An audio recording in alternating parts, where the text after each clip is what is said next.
thought I got to do that. I like the one opportunity a year to get to do that. Good evening, everyone. I'd like to call this meeting to order. This is our reorg, so that's why the change of me calling it to order. Open public statement in accordance with the requirements of the Open Public Meetings Act, Chapter 231, PL 1975. I will announce that the New Jersey Open Public Meetings Law was enacted to ensure the right of the public to have advance notice of and to attend meetings of public body at which any business affecting their interest is discussed or acted upon. In accordance with the provisions of this act, the School District of the Chatham's Board of Education has caused notice of this meeting to be published by having the date, time, and place thereof posted in the Board Administrative Offices, sent to the clerks of Chatham Borough, Chatham Township, the Library of the Chathams, the Chatham Courier, Daily Record, Star Ledger, and the Tap News Online. Ms. Ross.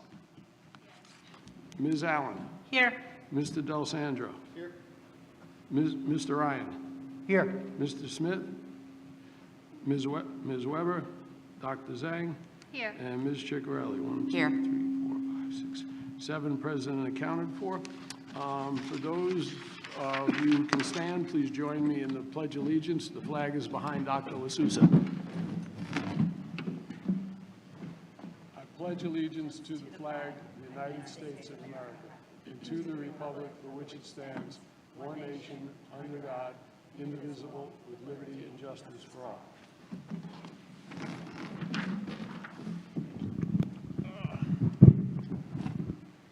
On the first order of business, I'd like to take the pleasure to swear in one of the newly elected board members, Ms. Kathleen Peck.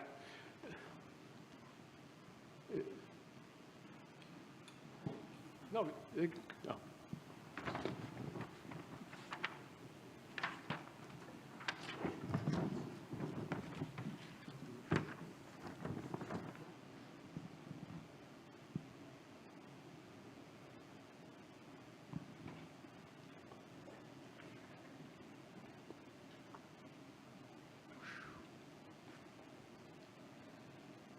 All right.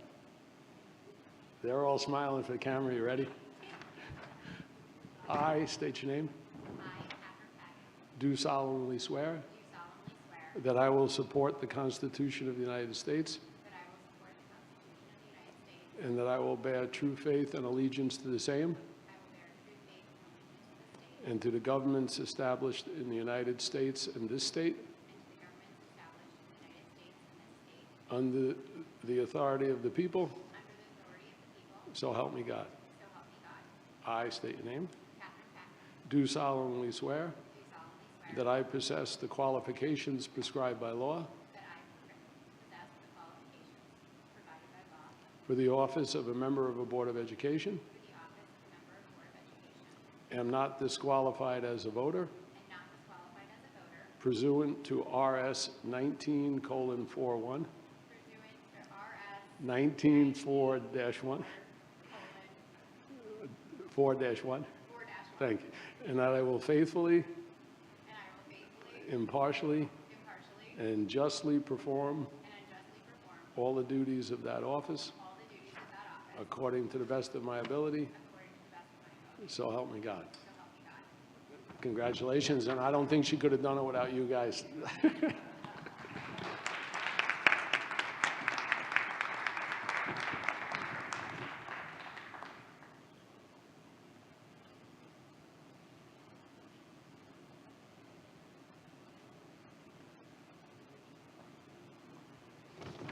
Now for the mundane, Sally and Ann, it's your time, your turn, and we could do both of you together. I presume neither of you have any fanfare?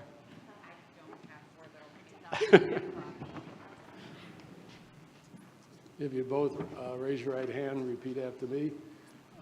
I I, Sally Allen. Ann Ciccarelli. do solemnly swear Do solemnly swear that I support the Constitution of the United States.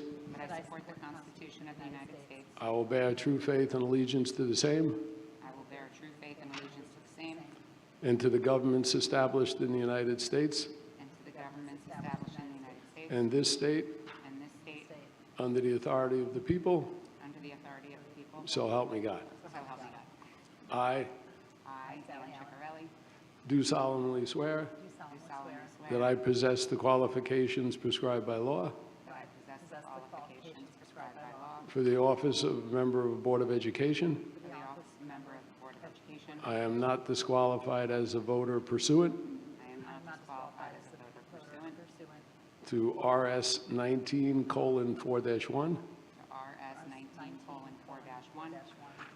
that I will faithfully, that I will faithfully, impartially, impartially, and justly and justly perform all the duties of the office perform all the duties of the office according to the best of my ability, according to the best of my ability, so help me God. so help me God. Thank you, congratulations.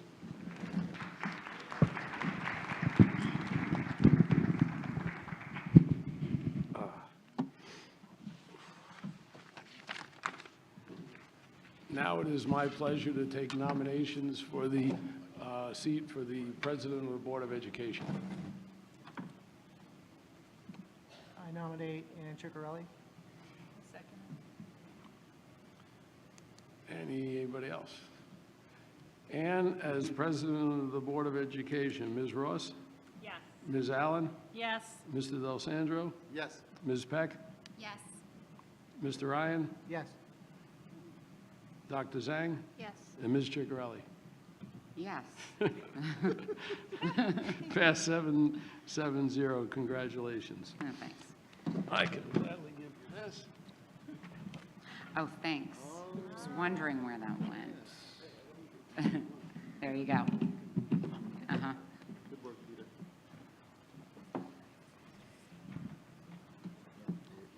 So I would like to nominate Susan Ross as Vice President.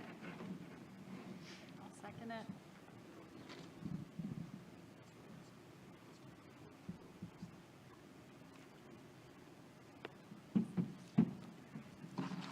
All right, Ms. Susan Ross for Vice President. Ms. Allen? Yes. Mr. Del Sandro? Yes. Ms. Peck? Yes. Mr. Ryan? Yes. Dr. Zhang? Yes. Ms. Ciccarelli? Yes. And Ms. Ross? Yes. Congratulations. Thank you. Let me turn Thank my you for doing the flip. There you go. It's official.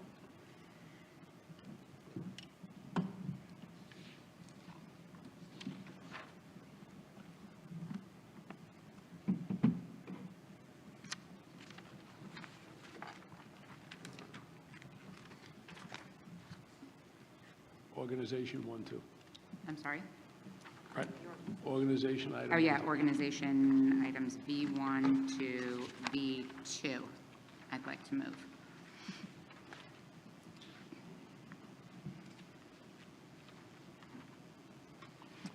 Organizational items V1, V2. Ms. Ross? Yes. Ms. Allen? Yes. Mr. Del Sandro? Yes. Ms. Peck? Yes. Mr. Ryan? Yes. Oops.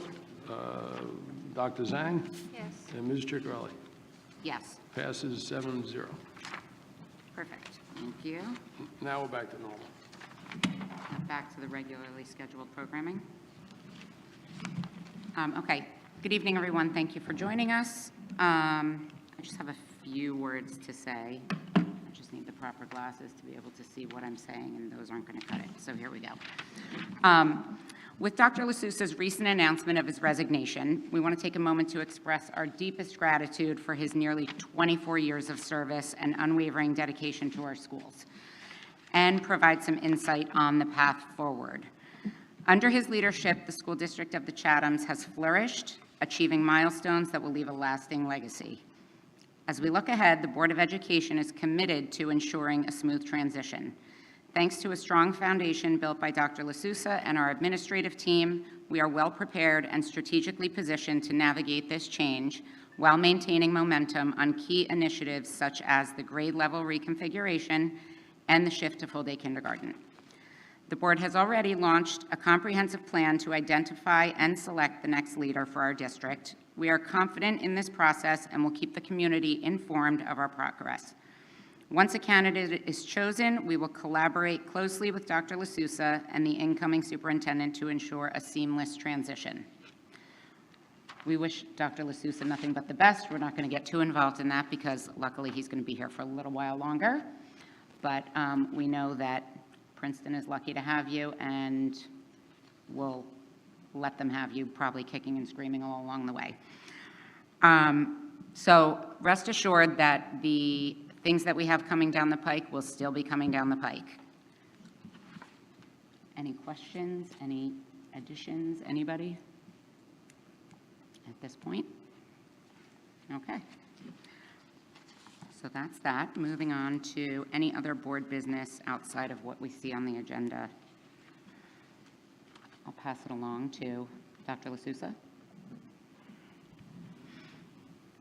Well, under board business is the annual training from the board council on critical issues that every board member should know as we start a new term. So Frances Febres is, of course, the board council. You all know her very well, except you, Kate.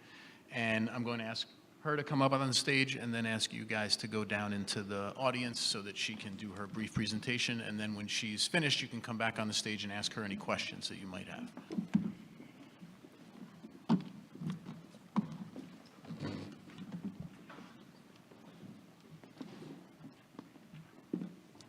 Come on, Francis. Good to see you. How you been? Good. Congratulations. Hi. How are you, my dear? You too? So I'm gonna see how I can.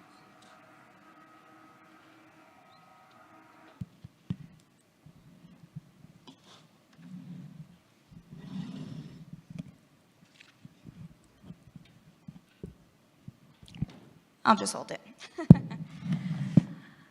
Everyone's done? All right, hello everyone. This is very loud. I'm going to present an abridged version of a school ethics training and training around what HIB is, according to the Anti-Bullying Bill of Rights Act. I have a clicker. Hold on. Starting with the School Ethics Act. So every year with new members, you have to acknowledge a code of ethics. This comes from the school ethics law, and it's governed and overseen by the School Ethics Commission.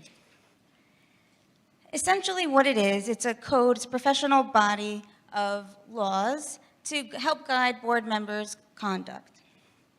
It's interpreted by the School Ethics Commission, and essentially they put out advisory opinions, and there's decisions. Members can file, not board members, but board members, members of the public, individuals can file decisions too if they find that a board member is acting outside the confines of the law. The School Ethics Act is not the only act, it's not the only body of law that school board members have to adhere to in the service of their duties. There's state and federal law. There's also your own bylaws and policies. These are your internal guiding measures as well.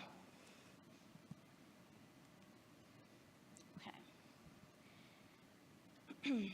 And so the essential purpose of the School Ethics Act is essentially, one, to have that body of governance, but to also kind of keep in mind that school board members are elected members. They serve in a position of trust, right? You are dealing with taxpayer funds. You're making important decisions regarding the running of the schools, making sure the facilities are well maintained, making sure you have qualified staff, making sure that the staff and students are safe.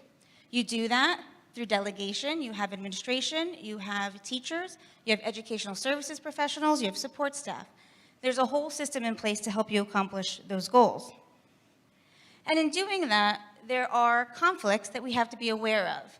We want to make sure that when you are performing your service, you're doing so in a way that you're giving the public the utmost confidence in your ability to perform your duties in a way that is neutral, right? You're acting in the furtherance of the school district. Not yourself, not your neighbor, not your family member, but what is really best for the school community.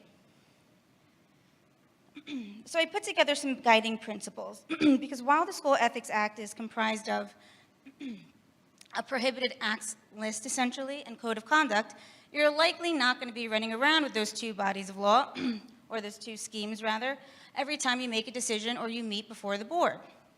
So some principles are going to help kind of guide you and remember what are those key issues and what are the main principles behind the School Ethics Act.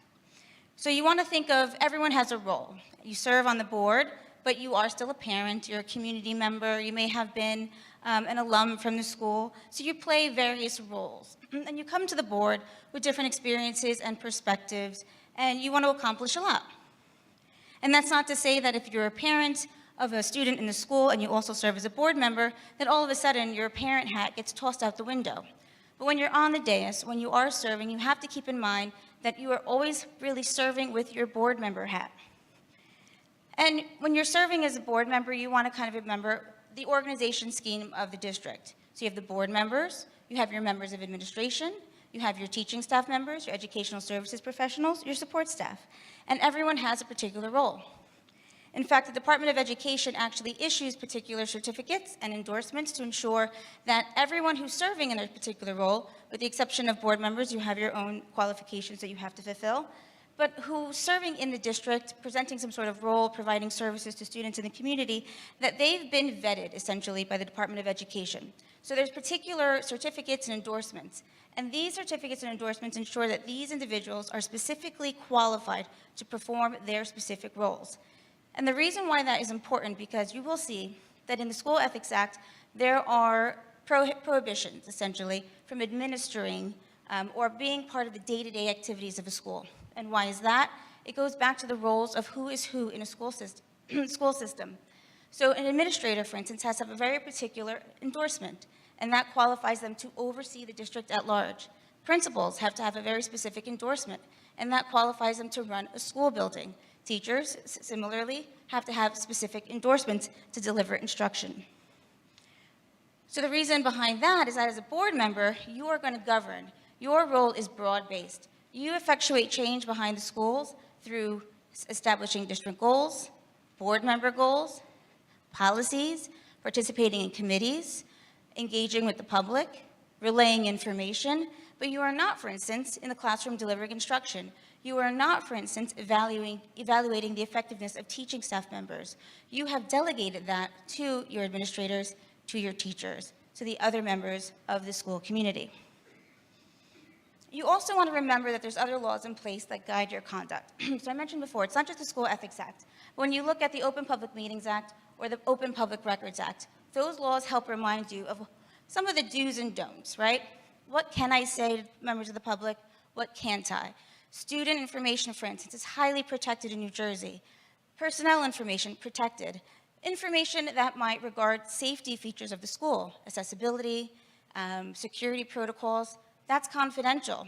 So if there's certain members of the public that come to you and ask questions about a particular student or the performance of a teaching staff member, keep in mind you are unable to talk to them about that.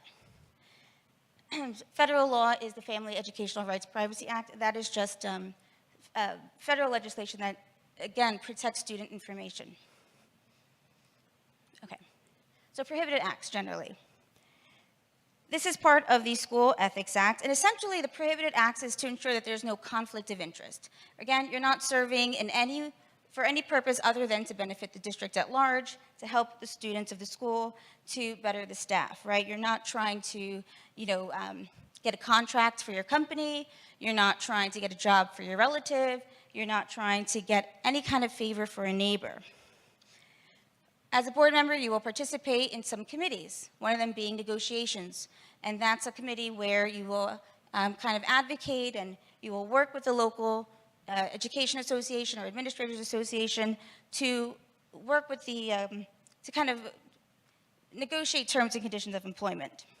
But let's say you have a relative, a spouse, a daughter, a cousin who might actually be serving in the district. You would be conflicted from actually participating in the negotiations because the perception of the public could be, are you participating in negotiations because you really are interested in, furthering the terms and conditions of the staff who are working under that unit, or are you trying to gain some sort of advantage? Now, part of the prohibitive acts understands that, again, as a community, you might have ties to people or other individuals within the organization, and that you really are working to do the best you can for the community at large. You don't have any self-serving goals or ideas, but we're always thinking about what does the public perceive? What could they perceive by your participation in a particular action or even vote on an agenda item? So you want to make sure when you're looking at the agenda, when you're preparing for the meeting, when you're in your committee meetings, you're always thinking about, wait a minute, do I have a connection with whatever business is being brought before the board? Could I be perceived as taking a vote and advancing something that could directly or indirectly benefit myself or others? And others is a broad concept. Other could be a friend, it could be a cousin, like I mentioned, it could be your neighbor, it could be anyone who you have some sort of relationship with, who the public can deem would be benefiting from your action or participation. So the prohibited acts generally talk about, business transactions, professional activities, securing unwanted privileges. This could be something as simple as mailing labels, right? Having access to contact information. Facilities use. When somebody wants to rent the auditorium or the gym, for instance, they have to get it approved by the board. So if you are part of a company or a nonprofit organization and they're seeking to use the gym, and you vote on that, that could be a violation of the School Ethics Act because it could be perceived by the public as you wanting to benefit yourself or a friend or a political association that you're affiliated with. Undertaking any employment or service, whether compensated or not, that could be expected to prejudice his independence of judgment. That was seen by the School Ethics Commission as in an emergent situation. They couldn't find a substitute school nurse. They hired the board member who was qualified. That was a violation that is unacceptable. So again, looking at anything that could potentially bring any kind of financial compensation to you, maybe a reputation to your business using your board email address to promote a business or an organization. You want to stay clear of that activity. And of course, if you're ever unsure, just contact our office, contact the school business administrator. They'll give you some guidance as well. All right, moving on with the prohibited acts, looking at soliciting gifts or accepting anything of value. So that could be a substantial endorsement if you're running for the Board of Education. Some of the cases that we've seen is that, let's say, the union endorses, but it significantly endorses. We're talking about something that's so substantial that, again, we go back to the public perception. Would the public perception be that you're on the negotiations committee, you got this substantial endorsement, and now you're really not going to advocate so much for the board, but for the union? In that case, what would happen is you'd probably be exempt for about a year of participating in negotiations. Moving to the next one, no school official shall use or allow to be used his public office or employment or any information not generally available to the members of the public or for the purpose of securing financial gain. We've seen this where a board member voted to rename a statue or building, and it was to a person who they had a close relationship with. So being mindful of that. G, no school official or business organization shall represent any person or party other than the school board. This one we see, for instance, the PTA or any kind of education foundation. That's not to say that you can't participate. You absolutely can. You can be the president of the organization. But you got to keep in mind, when you're on the dais, when you're actually on the board, then you are a board member, not a PTA member. So if the PTA does request to use perhaps a facility for an upcoming fundraiser or whatnot, you have to recuse yourself from that discussion because, again, public perception could be that really it's your hat of PTA president that's trying to get a benefit from the PTA. So public perception, always go back to that. All right. No school official shall be deemed in conflict if by reason of the participation in any matter to be voted upon, no material or monetary gain accrues to him as a member of any business, profession, occupation, or group. We're looking at something like a vote to prospectively, perspective is important, prospectively increase, let's say, the credits for certain honors classes. That would benefit all students or affect all students, even if your child, let's say, would also happen to be somebody who would be impacted. Now, a retroactive vote, for instance, would be a violation because now you could be giving a benefit to your child in bolstering that child's GPA. No elected member shall be prohibited from making an inquiry for information on behalf of a constituent. You're going to get that very often as board members. Members of the community are going to come to you. They learn of something that's happening within the district. There's a matter of concern, right? That's part of your role. The difficulty and the complexity really comes from how you respond to that. Keep in mind, when back in the beginning, we talked about laws or information that can't be discussed in public, student information, personnel, evaluations, things like that. Also, the chain of command or the organizational scheme, right? Everyone has a role. So if a member comes to you with a concern, that's great. Relate it to administration, relate it to the proper person. Be careful how you respond and how entangled you get with that inquiry because you could be now getting outside of your board member role and inadvertently stepping into the role of an administrator, and that would be an ethical violation. J, nothing shall prohibit any school official or members of his immediate family from representing himself or themselves in negotiations or proceedings concerning his or their own interests. Think about HIB hearings, right? As a board member, you absolutely have the right.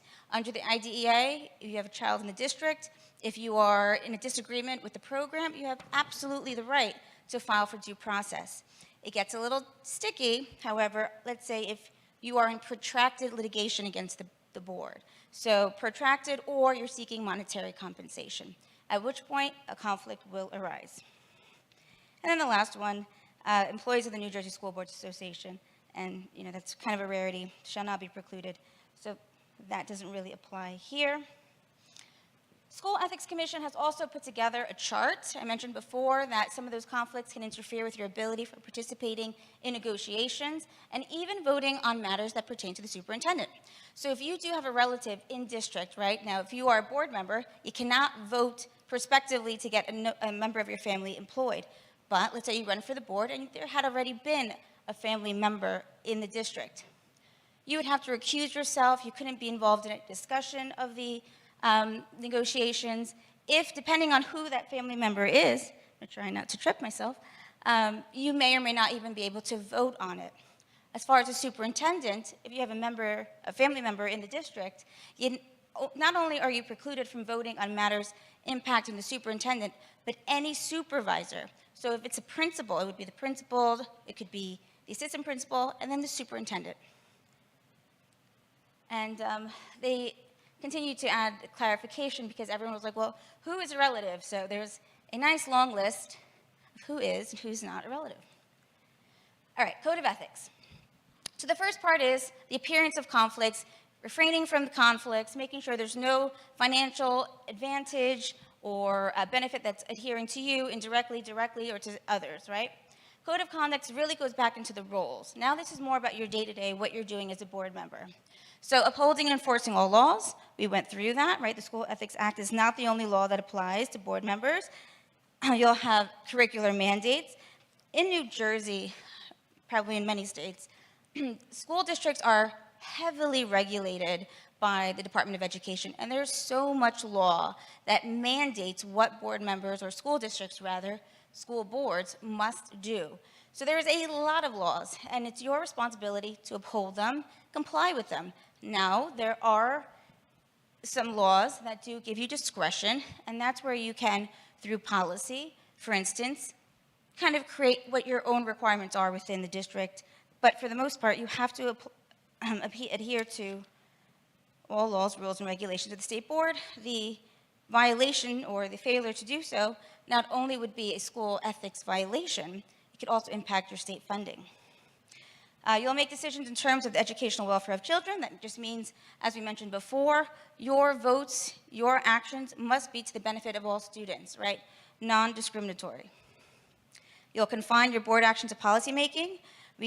Planning and appraisal, it will help to frame policies and plans only after the board has consulted those who will be affected by them. Again, going back to how the district or the board does its business, public transparency, you have public meetings, you have committee meetings, you're bringing everything back to the board at large. You are getting recommendations from your administration, right? You're looking at that, you're consulting, but you're not acting independently. You're not in the schools, you're not evaluating the teachers. You're deferring to those that you've delegated to do that for you. I will carry out my responsibility not to administer the schools, but together with my fellow board members, see that they're well run. Going back to the organization chart, remember who does what in a school district. I will recognize that authority rests with the Board of Education and will make no personal promises nor take private action that may compromise the board. Again, going back to keeping in mind the structure and purpose of a Board of Education and policy making, right? The committee plans, and they kind of more are that deliberative body. They take their recommendations to the full board. The full board votes, right? No individual board member has the power to do anything. You have the power as a collective. If there's a statement that goes out to the public, the board, a majority of the members, have to approve of that statement. You have to be very careful as board members. When you make a statement on a social media page or to an op-ed, you want to make sure that if you're making it in your, in your individual capacity, you're disclaiming that. You're making sure the public knows that this statement is your opinion right, and not representative of the viewpoint or positions of the Board of Education unless you have the board's approval.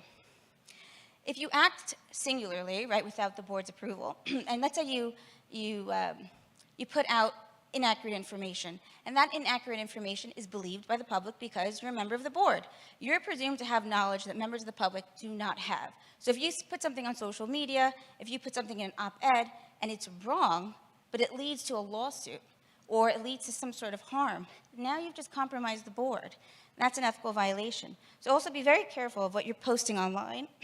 You may think information is accurate because you've heard it from a member of the community who was, seemed so sure that this was what was happening. And we're going to go into another code of ethics that talks about what happens in that situation. So refusing to surrender your independent judgment. So think about the associations you might be affiliated with. There was one instance where there was one organization just did not like the particular food vendor. Food vendor didn't do anything wrong, was providing services effectively. They just preferred a different vendor. They wanted to benefit this particular constituent. So they voted no on all the votes to secure the vendor. And that was deemed an ethical violation because they weren't acting in the best interest of the district, right? They were acting to benefit an organization. Holding confidential all matters pertaining to the schools, which if disclosed would needlessly injure individuals or the schools. In all matters, I will provide accurate information and in concert with my fellow board members interpret to the staff the aspirations of the community for its school. Going back to, right, if you're going to make a statement to the public, making sure you have the full board's approval, or you're using the proper disclaimers and remembering what can and cannot say that's confidential. If I violate a student's privacy rights, you're subjecting the district to a lawsuit. I will vote to appoint the best qualified personnel available after consideration of the recommendation of the Chief Administrative Officer. That's not to say that you have to rubber stamp everything that comes before the board by the superintendent, but you want to make sure that you are voting for the best qualified personnel. So if the superintendent is saying, we interviewed 5 candidates, and here, this is the top one, you're not obligated to vote yes, but if you're voting no because you prefer your neighbor gets the job, that's a violation. I will support and protect school personnel in proper performance of their duties, no disparagement of staff. So if you have a concern over a staff member, bring it to the superintendent. Do not make any public comments online. If you see a social media post by somebody who is criticizing one of the staff members, don't just like it, right? Especially if you don't have the full information of what it's about. Go back to the administration, get some information, and make sure that whatever you're posting online is accurate. I will refer all complaints to the Chief Administrator Officer and will act on the complaints at public meetings only after a failure of an administrative solution. Going back to the organizational scheme, which is the superintendent it oversees all the districts. All the schools in the district and all staff. So if there is complaints about anything, that is the person you want to take it to. That is the person who can then either investigate him or herself or delegate. Maybe they're going to have the affirmative action officer look into it, or the principal of the particular school conduct an investigation. But it's not for the board members to self-investigate. All right, things to remember. So just remember the specific roles of school officials and board members. Keep confidential information confidential. If you're not sure if something can be disclosed, always check with the superintendent, the school business administrator, or our office. Ensure accurate information is communicated. So kind of keep in mind, where did you get this information from? Who did you hear it from? How did they verify it? Just verify it yourself with administration or somebody that you know would have that accurate information. Do not use district-issued email or devices for purposes other than board business. Now, this is one to ensure that you're not inadvertently trying to promote business or another company or organization, but also it helps protect that confidential information. You will be receiving confidential information as board members. Constraining it or maintaining it on specific devices ensures that no other members of your family inadvertently get access to it, or it doesn't get intertwined with, let's say, your work email. Use disclaimers and public comments. Refer complaints to administration. Do not investigate yourself. There's been instances where board members have tried to do so. Other districts, I'm referring to complaints. of the decisions of the School Ethics Commission, and that has led to violations, and be conscientious of your statements and how they can be perceived. So again, the public is going to presume you have more information, that you know something to be true or false. So depending on what you say or how you say it or who you say it to, when you say it, right, that's going to change the context. All right, moving into the Anti-Bullying Bill of Rights. This is going to be a much quicker portion of the presentation, I promise. So the Anti-Bullying Bill of Rights Act is the law that gives us HIB, harassment, intimidation, and bullying. And this is a law that was designed to help track bullying instances around the state. They kind of want to know, is there a pattern? You know, if there's a pattern, is it because certain students or groups of students are being targeted? What's the conduct? Is it getting better? Is it getting worse? It really is a mechanism for the state to track conduct. And I emphasize that because HIB does not displace your code of conduct. If conduct does not meet HIB, it doesn't mean that it was swept under the rug or was not addressed. It just means it did not meet a very particular definition. And we're going to go through that very quickly. So pretty much you have conduct, anything, written, verbal, digital, physical, anything. It can happen once, it can happen a series of times.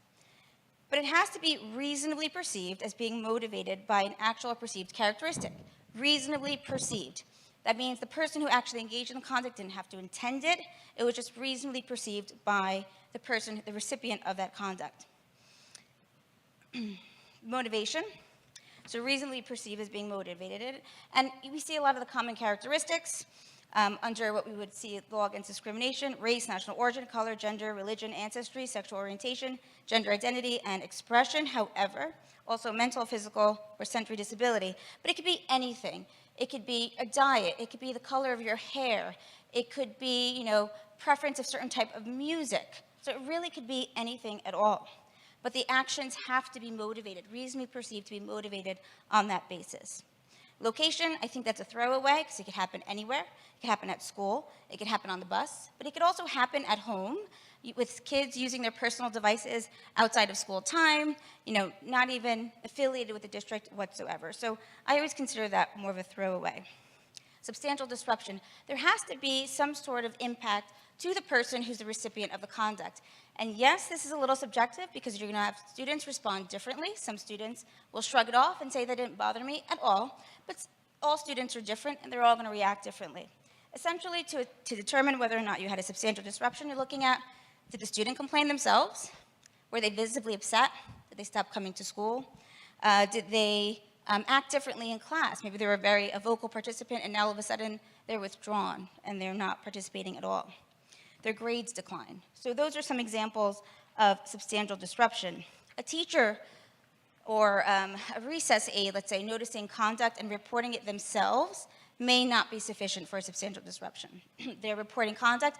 That might be sufficient for the code of conduct violation, but not HIB. And finally, so as you see, there's several factors that have to be, I'm going to call them elements.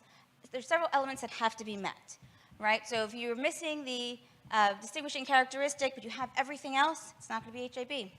Similarly, if you have everything as before, the conduct, the location, the substantial disruption, and the distinguishing characteristic, but you don't have an impact, it's not going to be HIB. It has to be everything. So finally, the impact. It has to be the type that a reasonable person would know, and this reasonable person is not the person who's investigating it, right? The reasonable person is going to be the student. That a reasonable person would know under the circumstances would have the effect of physically or emotionally harming the student or their property, or placing the student in reasonable fear of harm to themselves, their emotional state, or property.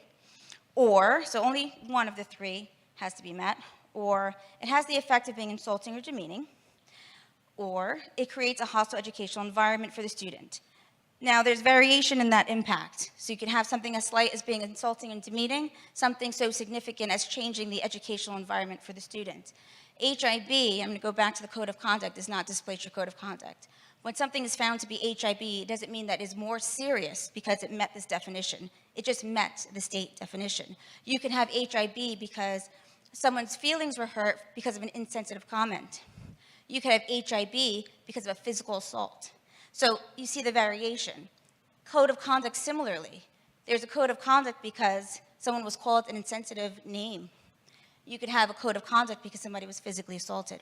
The consequences are really going to be, well, I would say the punishment is really the consequences, right? Whether it's a counseling, whether it's a detention, whether it's a suspension.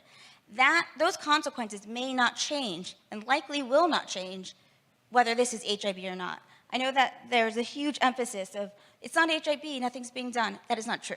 HIB is really, did it meet a definition? Because code of conduct really is going to be the underlying vehicle that administration uses to address the conduct.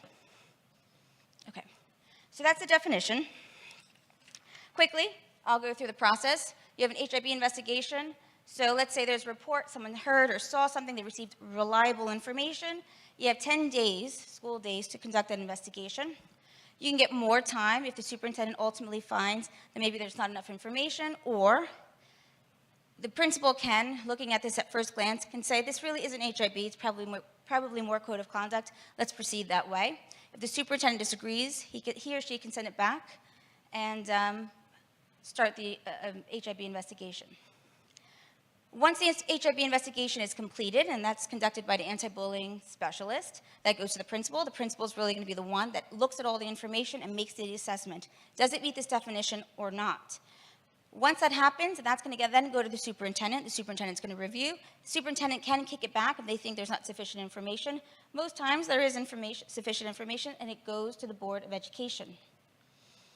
When it goes to the Board of Education for the first time, it's just being reported to the board. Nothing is happening, no action is being taken. The board is just notified. These are the HIB investigations that occurred during the month. Some of them were found to be HIB, some of them were not found to be HIB. After the board gets notified of it, the parents of the two students, or the students who were involved, the one who was the victim or the alleged target, and the alleged offenders. Witnesses do not get notified because they're not really the subject of the complaint, right? There's nothing actionable happening to the witnesses. But the parents of the students who will receive a letter, an information letter, that's going to give them essentially the rationale for the determination, right? What was investigated, why, what was the general basis of the evidence, and what was the findings. They will also be invited to attend an HIB hearing before the Board of Education. If they elect that option, they don't have to, but if they do, they have 60 days to request that hearing, appear before the Board of Education, and they can appear to say, you guys got it absolutely right, good job, I hope you uphold it. They can go before the Board of Education and say, your team got it absolutely wrong. Or, you know what, there's additional information that I don't think you kind of considered, and I think if you had, it would change the result. So you have the HIB hearing, and the board will make a decision. This generally occurs at the second or perhaps third meeting after it was first reported to the board. Now, there's no real formal rules for the hearing. The commissioner doesn't have any requirements except that, right, you have that timeline. If the parent requests an HIB hearing or a staff member, it must be conducted within 10 days, unless there's some sort of agreement that perhaps the parent or the staff member is not available, or perhaps a quorum can't be convened, so it has to be pushed back. Also, parents and staff members have the ability to present witnesses, and they have to have a reasonable amount of time. That could be 15 minutes, 20 minutes, right? And it's okay for the board to impose that time, understanding that they're going to need time to deliberate as well. All right, so now you had your HIB hearing. The board takes action, whether it was to reverse, to modify, or to affirm the decision. Parents get another letter in the mail, or the staff member. And that letter pretty much tells them what the board's determination was, and some information like the rationale behind it. In addition, the board will take a public vote using confidential identifiers, because we got to keep in mind student information is highly protected. It's confidential. Parents, once they get the determination, they can choose to appeal with the Commissioner of Education or the Division on Civil Rights, or not appeal at all and accept the determination. And at this point, I will allow the board members to come back up. If anyone has any questions, I'm happy to answer it from the board. I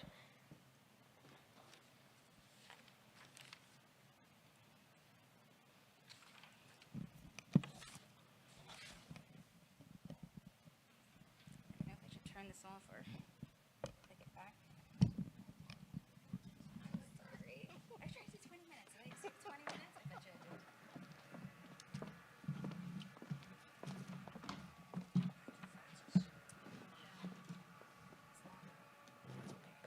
Still good, it's thorough, informative, good.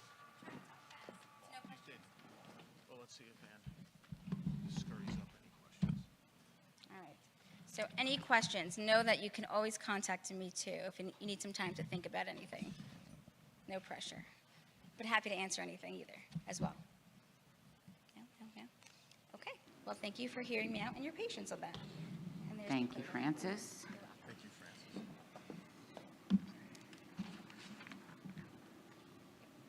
Okay.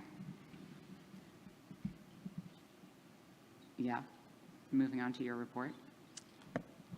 Correct?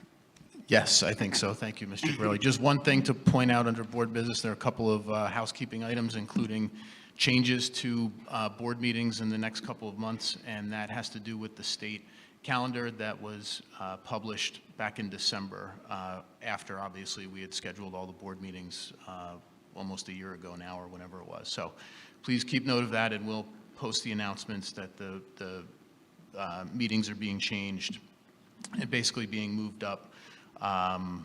One is being moved up a week, I think, and the other one's being moved back a week, March and April.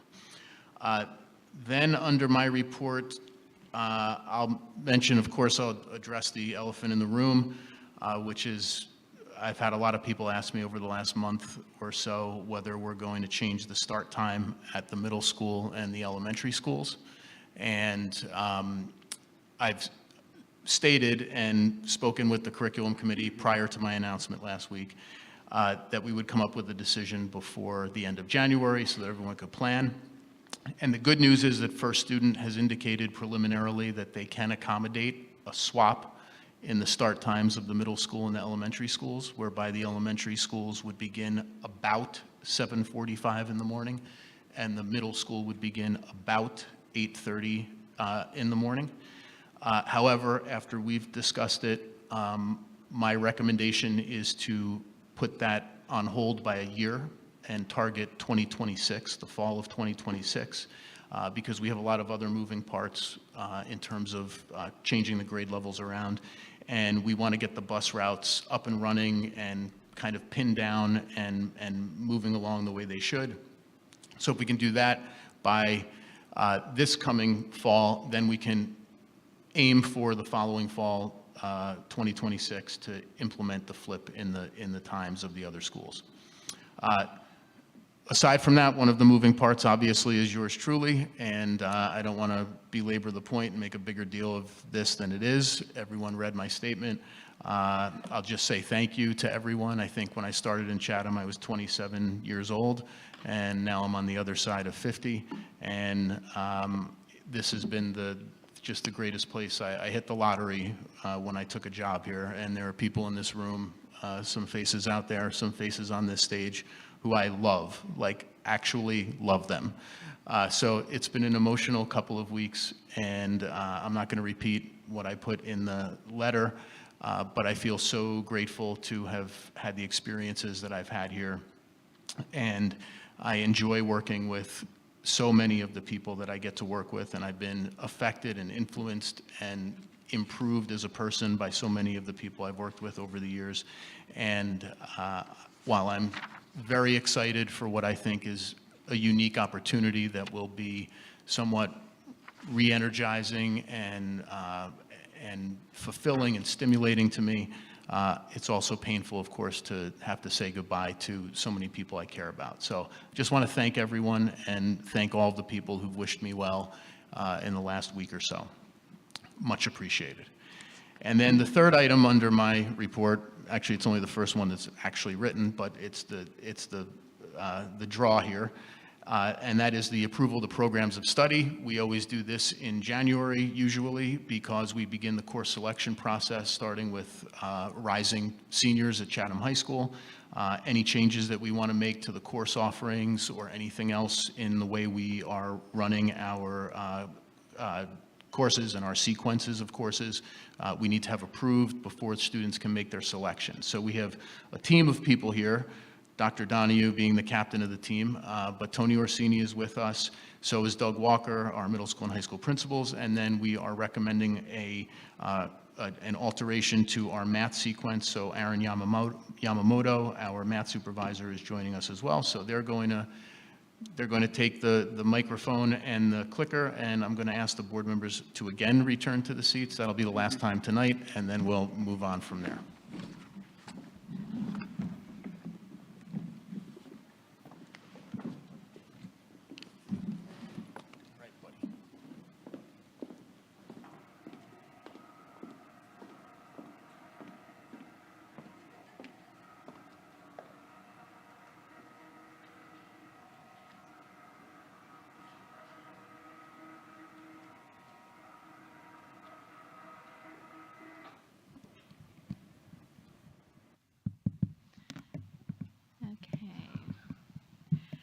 Good evening.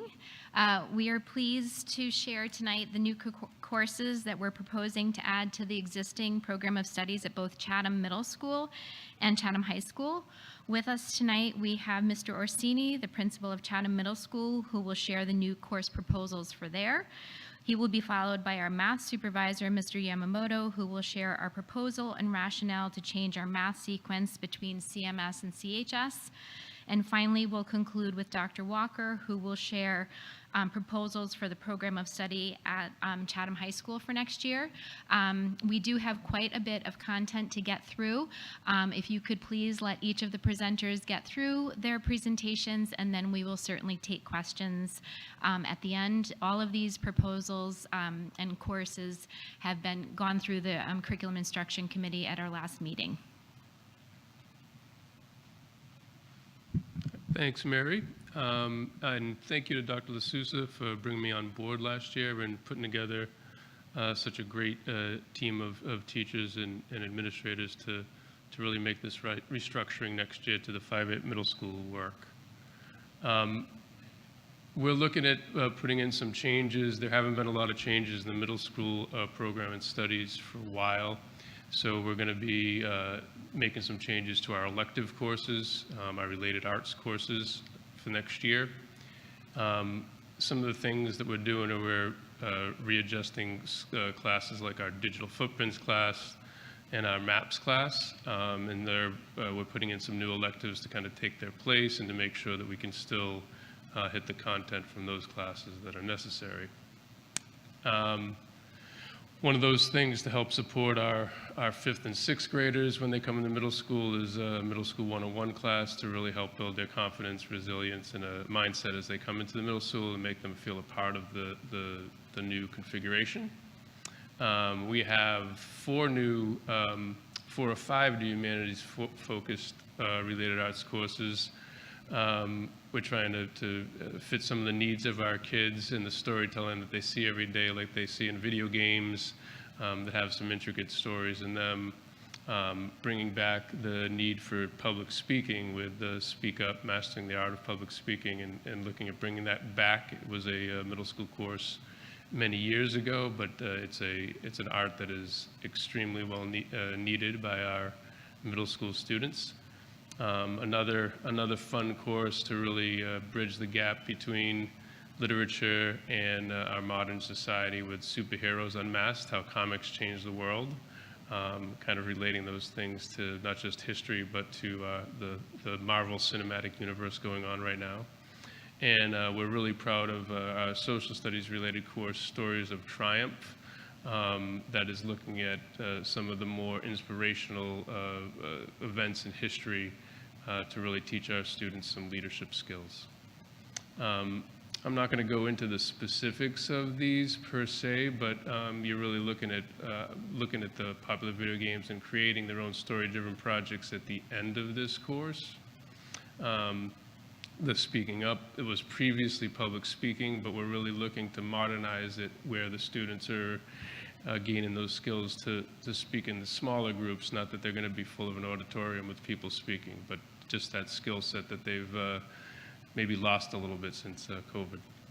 And of course, I was talking about our comics course. And just a quick note on another course that wasn't on the original slide. It's a leadership course, basically a peer leadership course where they're going to be doing role-playing and group discussion and collaborative projects on some problem-solving abilities and some leadership skills. And that's for 8th graders. And then that Stories of Triumph that I was talking about, and they're looking at the Apollo space program, and the advocacy for girls' education that Malala did. So those are some of the focus of that particular class. So those are our heavier classes that we're trying to bring in. We're also looking to implement some things in the performing arts area to give our students chances to be in more than one performing arts situation. So we have 3 labs, a piano lab, an instrument lab, and a chorus lab that's going to be contingent on what we have available for the students. But these will be shorter courses that are 1 day in a rotation. So it's just a nice opportunity. Kids get some extra music instruction. And music tech is a second-year course. We have a Music Tech 1, and this is for the students who've experienced that, so they can kind of go to the next level in composing some music and using that technology. They're going to be changing to SoundHound, I believe, for this particular second part of it. This is the composition lab, soundtrack studio, which is the level 2 music tech, piano lab with the keyboards, and instrument lab with some of the other instruments that we might have available. And finally, the chorus lab, which is an opportunity for students who are in band and orchestra to be able to get some vocal performance in music courses, so they can take more than one music in the middle school if they so choose. And finally, we have 3 related arts courses. Mr. Yamamoto's behind me. He's helped develop those first 2, Cooking, Budgeting, and Beyond, getting some real-life experience with math in action. Math Quest, which is actually kind of gamifying the math concepts for our students and utilizing those as a focus for them to be able to have it in a elective course. And adding to our STEM program is a Dream Room Design Lab. The critical thinking and strengthening of reasonings in this course is going to be exciting for the students. It's for the 6 to 8 students. We're also adding another course that might be available depending on how many students put in for it, at which level, where they're going to be able to use those different skills in real world situations. And then the Dream Design Lab is constructing an enhanced model of what their room or home would look like. It's an opportunity for them to use the practical skills and using those design and technology innovation in order to build these their own personal room in their home. All right. Dr. Yamamoto's up. The moment everyone's been waiting for. Hi, everyone. My name is Aaron Yamamoto. I'm the math supervisor for the district, and I am here to propose a change to our sequence and provide a little bit of an update with how our program has been operating since the change. So to start, just to provide a little bit of history, 4 years ago, we made the adjustment to a geometry first primary math sequence for high school equivalent math courses. So majority of our students starting that in Chatham Middle School and progressing through Chatham High School. Some of the rationale there was to allow greater continuity in our algebra courses, going from 1 to 2 and maintaining greater retention for our students. The cognitive readiness for our students, and hoping that a greater amount of time would allow them to master those abstract concepts of algebra and experience in geometry at a higher rate. And then precision with our teacher recommendations. So that was the rationale as we went into the change 4 school years ago, and this is just an update in terms of our timeline with where we are. We're 4 cohorts in, so it's giving us a pretty robust set of students to reflect on. Our first cohort, as I mentioned, started in the 2021-22 school year, and at this point, that cohort is primarily in pre-calculus. We have a second cohort in Algebra 2, a third in Algebra 1, and then this year we have students in geometry. So that gives us some time to reflect and look ahead to some opportunities. So the first thing we discussed was with the teachers and collecting some feedback from them.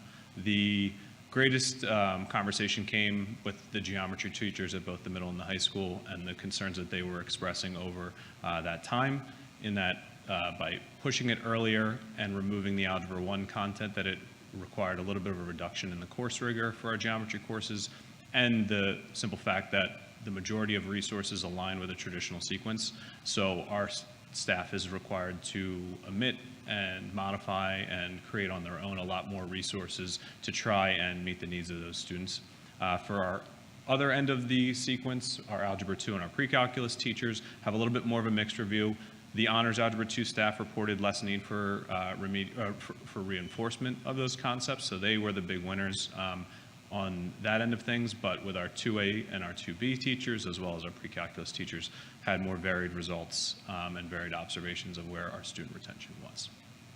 Now, another element of this, in addition to the data and the teacher feedback, were two challenges that we did not anticipate when this sequence first went into play, and the first being a staffing consideration. A little bit of background for our middle school math staff. There's 2 certifications that they tend to hold for middle school mathematics. One is a K-12 teacher of mathematics, which covers obviously the ability to teach in either the middle or the high school, and then elementary school teacher with a 5/8 math specialization.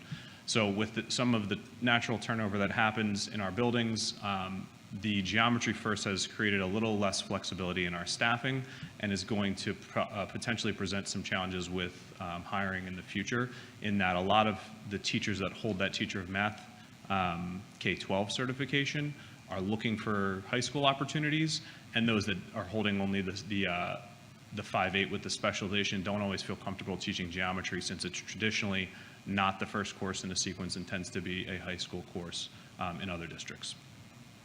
The other challenge that we've encountered is for our out-of-district, our new entrants that have grown a bit over the years, and the inconsistencies between our sequence and those entering students that have created or have resulted in some prerequisite knowledge gaps, particularly for those students when they join us for geometry, having not taken an Algebra 1 course or not taking our Math 7 curriculum, which has follows an accelerated pathway for some of those prerequisite pieces.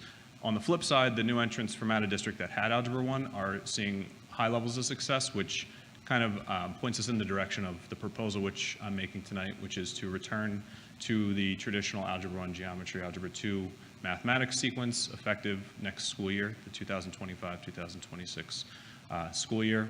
This is the mathematics progression, so if approved, this will be available on our curriculum and instruction website, and this will take effect for students who will be taking their first high school equivalent course in the coming school year, and everyone subsequent after that. There's no major overhauls to the progression other than just the flip of geometry and Algebra 1 in all of those sequence pathways. And then my last piece is just what we're outlining for a transition plan over the next few years, as it always comes with some pre-planning. This year, we would focus on ensuring communication with all staff members, administrators, counselors, so that they're well aware of the change and the information that is backing it. And within the staff members, begin some course revisions for Math 7, Algebra 1, and start that geometry course revision for reintroducing more algebra into it in the future.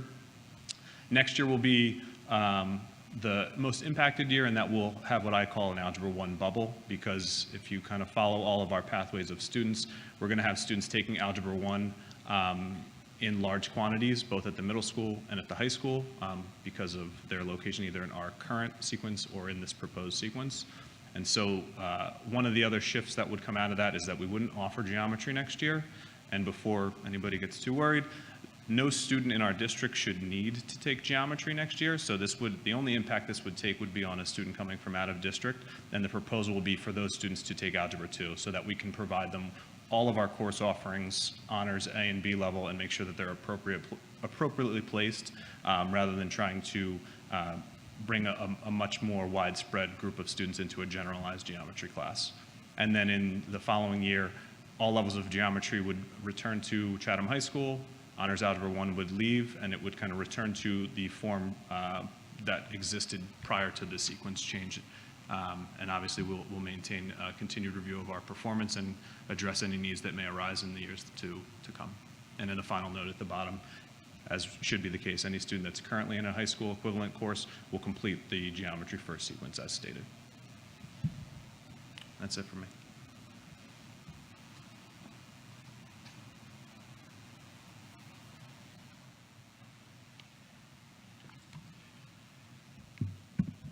Hello, everyone.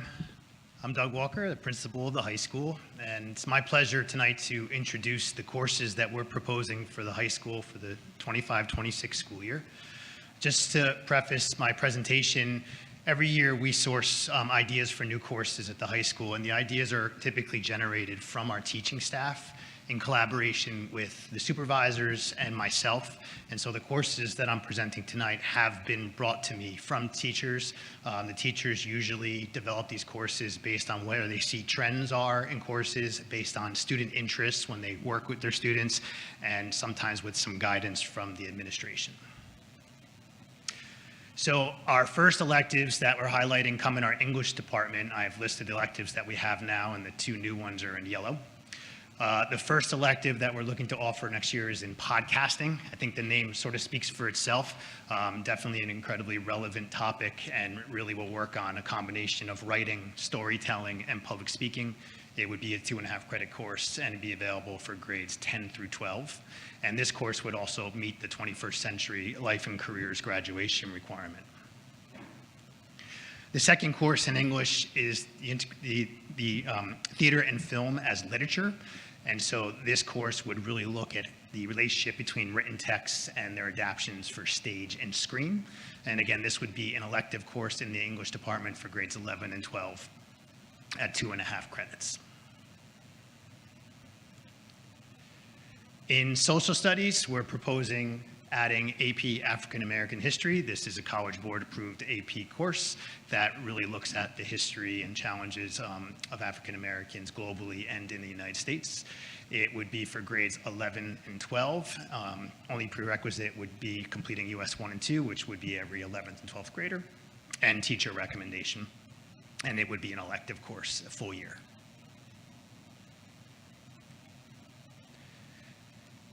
In world language, we're continuing to see our American Sign Language program grow. We're at a point now where we have a cohort of juniors who are in American Sign Language level 4.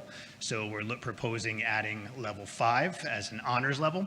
In our world language sequence in the other languages, level 5 is typically an advanced placement level, but College Board doesn't have an advanced placement American Sign Language course. So we're proposing it as an honors level class, be 5 credit full year course. In our theater department, where we had started a stagecraft class about a year ago, and this is, a kind of behind the scenes, lighting, design, building, sound, those functions within theater. And because of the popularity of that class, we are looking to add a second elective, Stagecraft 2. Again, this would be open to all grade levels. The only prerequisite is you had to complete a Stagecraft 1, and it would be 2.5 credits.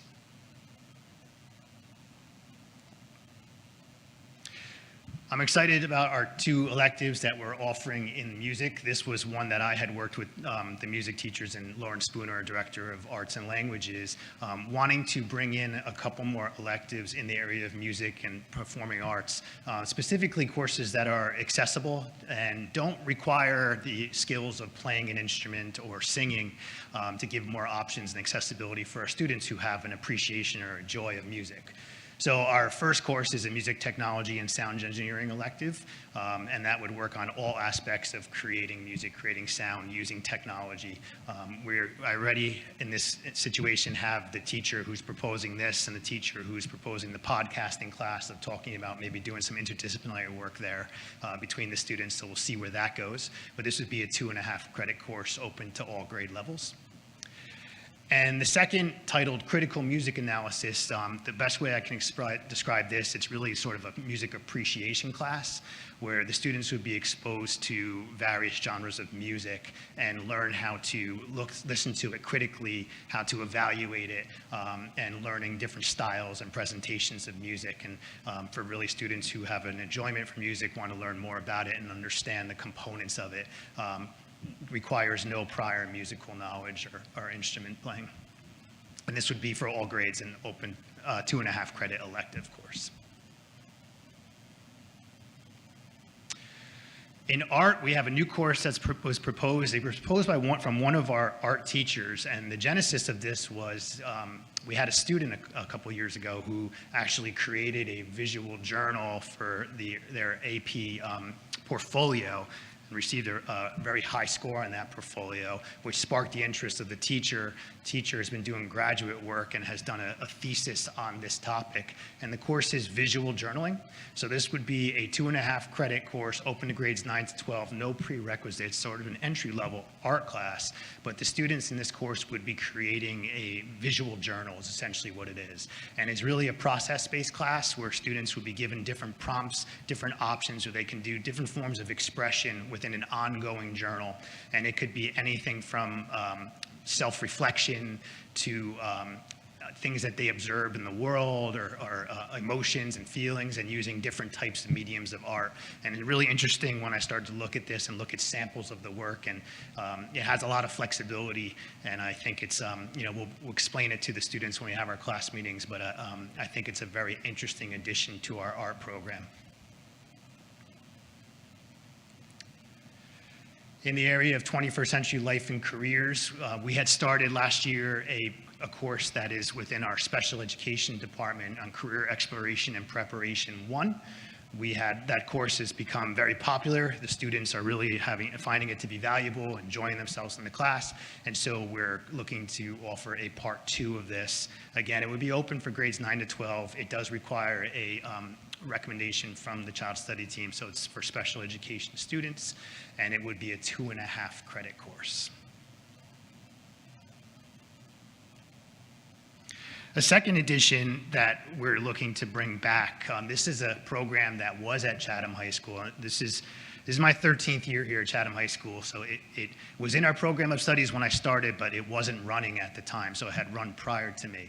This is a general education course, and it's work-based learning. And the model of this is that it'd be open for seniors, and these would be students who, in their senior year of high school, would go on to a half-day program, meaning they would take courses here in the morning, so up to 4 courses here in the morning, and then through our program could be placed in workplace settings in the afternoon. We have a teacher designated who's interested in running this program. We looked at a number of models of schools that run this successfully, and essentially, if you're familiar with our senior internship program, which happens for about 19 days towards the end of the school year, this is that type of model, but it'd be a full year program for students, and they would get a chance to get work experience or internship experience. It can be paid or it cannot be paid depending upon the opportunity that's in front of them, and earn high school credits related to the 21st century life and careers category. The individual who would oversee the program is being trained through modules at Rutgers University, and there's a lot of metrics that they have to follow, and they have to do a number of site visits with the students. And then the students who are part of this program would meet collectively as a group during intervals of time. We were planning to do it during a lunch period for some instruction related to work life and careers, as well as what I found in talking to other districts. It also becomes sort of a counseling session or a group discussion where students talk about the pros and the cons or challenges they're facing in the workplace and help each other work through them. So we've started to identify some students who have shown an interest in this in their senior year.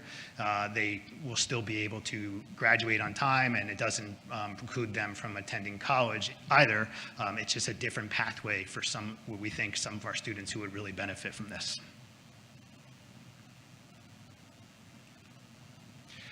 And our last course edition is in the area of math, and this is a course that we have had previously under different names. We're titling it Math Lab. It would be for grades 9 and 10, and it is a targeted reinforcement class. So think of it as a supplemental class for students in Algebra 1 or geometry. Students could be who have been here in our district, or students who have come to our district over time from different locations, and there may be some gaps in some prior mathematical knowledge. As you know, math is sequential, and at any point in time in a student's career, there may be some gaps in some aspect of math that they didn't really get mastery of, and so this course would be in addition to their math class. It would run for a semester, and the idea would be to run some sort of diagnostic on the students where we'd be able to identify where those gaps are, and then individual learning plans for those students to be able to help fill those gaps in prerequisite knowledge so that they can find success and get themselves caught up and continue through our math sequence. So we're proposing this course for the next school year. And my last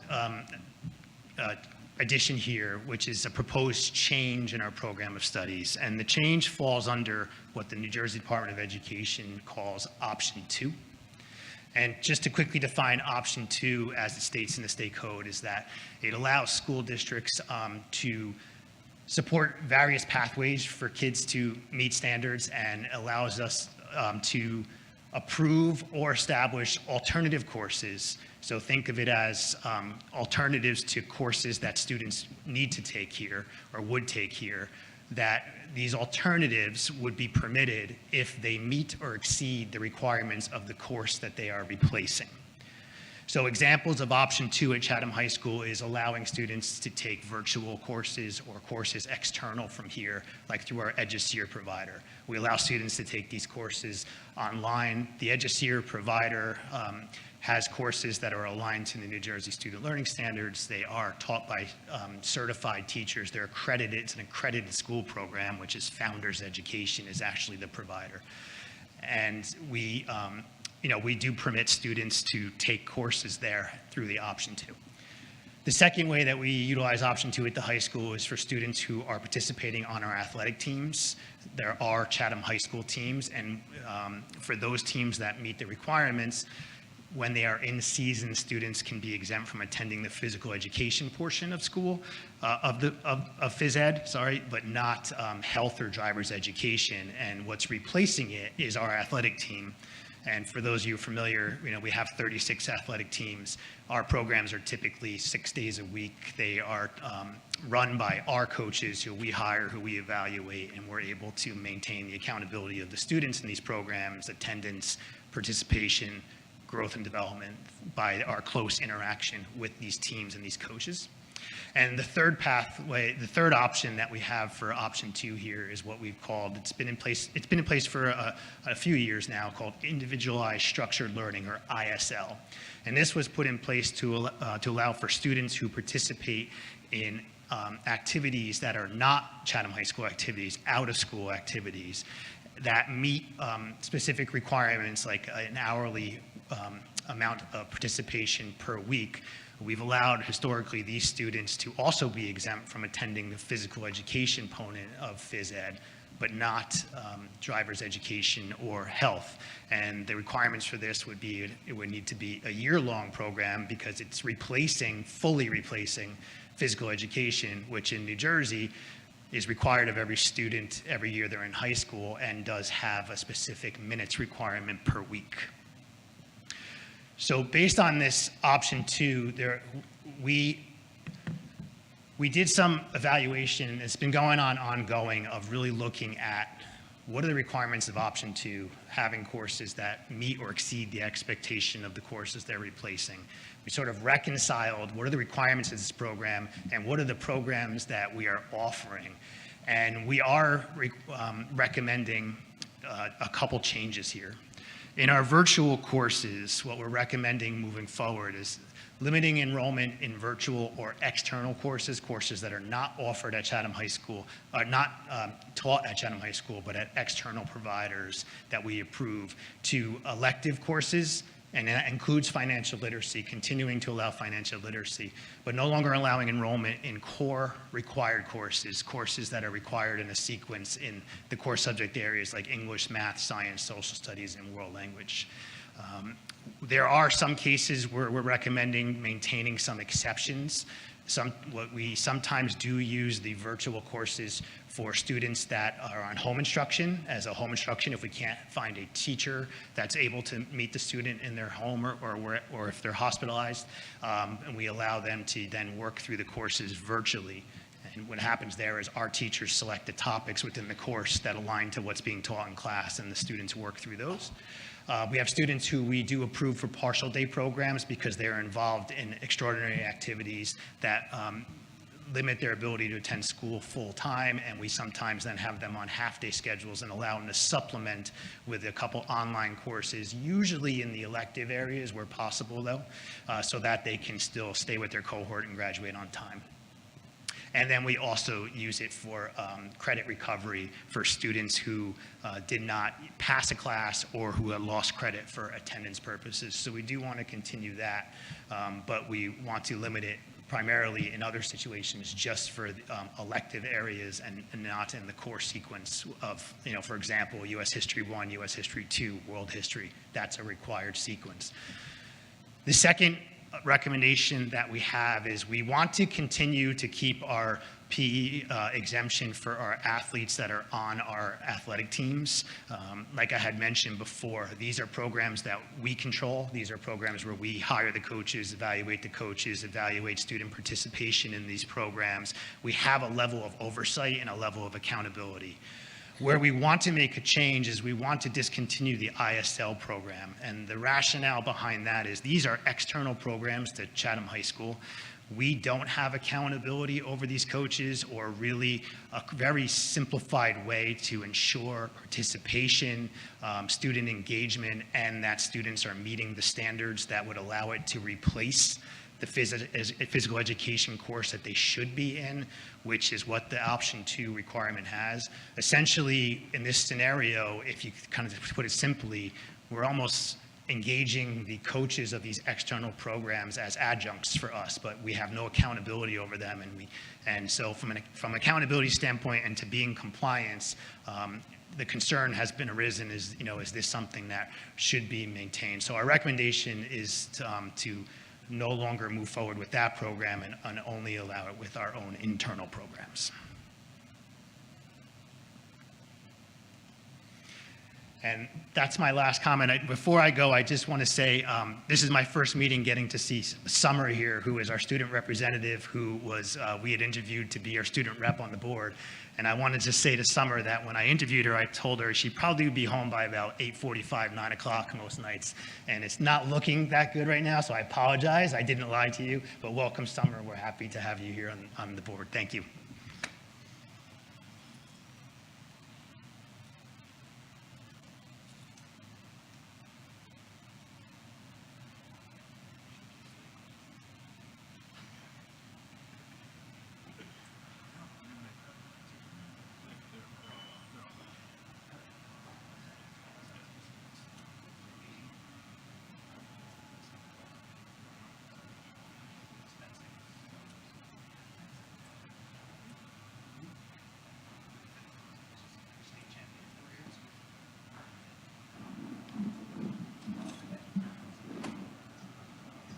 You, this isn't normal.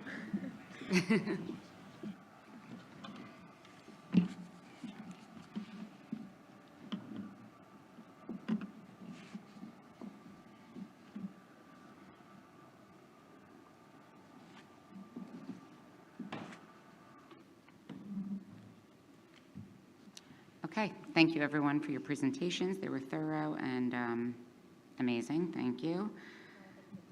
Yes, go ahead. Can you hear me? I have a quick question for Mr. Yamamoto on the sequence change. My question has to do with concerns about perhaps overcrowding or maybe not at the middle school, given the teacher shortage and the expected Algebra 1 bubble. Do we have flexibility with the current geometry teachers at the middle school to move in and teach algebra for those students next year so that there's not, 30 kids in a class? Yeah, we should be more than well equipped to handle the bubble for next year. The main reason I call it a bubble is because a student right now in Math 7 who is not going to be recommended for Math 8 will be in Algebra 1. Right. A student who's in Math 8 right now is going to get recommended for Algebra 1. A student at the high school in geometry is going to get recommended for Algebra 1. Anybody from out of district. So we're just going to have this, between the two buildings, a big uptick in the sections for Algebra 1. But because we won't have geometry offered, we're going to be able to utilize that same staff. And I think it's going to expand our opportunities within the current staff at the middle school, in that a lot of them have taught it when it was an Algebra 1 first sequence in the past. So I actually think we're going to be better suited to handle any fluctuations in population in years to come. Thank you. Yep. Go ahead. Sorry about this. So currently, kids that are in Math 8 that will also roll into Algebra 1 next year, when do they take geometry, and how many kids are in Math 8 now? So we have just around 60 students in Math 8 between the various levels that we have for that course. They'll take Algebra 1 next year. They'll take geometry the following year. By the 26-27 school year, we'll have all of our geometry sections available again at the high school. So it's just a one-year blip on the radar in terms of not having geometry offered, but all of those Math 8 students, our current Math 8 students, will all be in an Algebra 1 course next year, and then geometry will return in full force to the high school the following year, so they'll be right in sequence with what we So want. they take Algebra 2 junior year, pre-cal senior year. Correct, correct.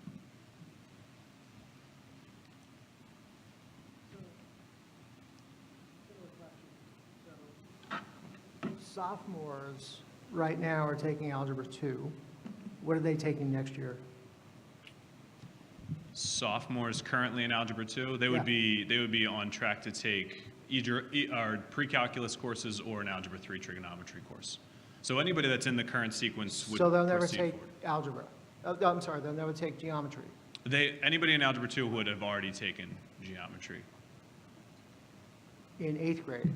In 8th, yes. Okay. Yep, and that counts for their graduation requirements, and we move forward with that. So any student that's currently in the sequence, we'll proceed forward as it has been running for the last 4 years. Okay.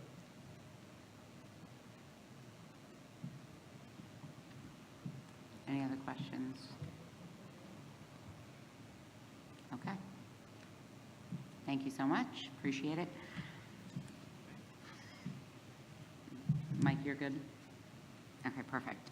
Moving on to the business administrator's report. Mr. Tequila? Sure. Unfortunately, the auditors couldn't attend tonight, but they were able to attend the Finance Committee meeting last week. Both the audit partner and the audit manager met with the Finance Committee and myself last week. They expressed thanks to the business office, in particular the Assistant BA, Patricia Siwak, and the entire staff for all their assistance. They tested transactions with regard to payroll, purchasing, and accounts payables. For grants, this year's test were FICA reimbursements, IDA, and the ESSA COVID grant, which required a lot of digging and support from the business office and many other departments in the district. The audit was a thorough, long process that took effort, a great deal of time and effort of the district and the audit staff. The audit was completed and finalized on December 12th before the state deadline. The pension information was received on time, so there was no extension necessary. And the district has actually completed 2 fiscal audits within 8 months.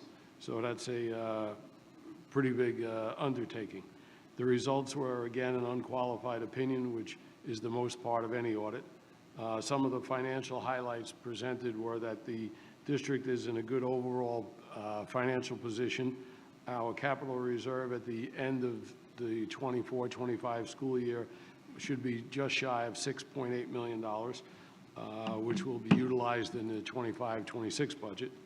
And the fund balance is maintained at the 2% of our general fund spending.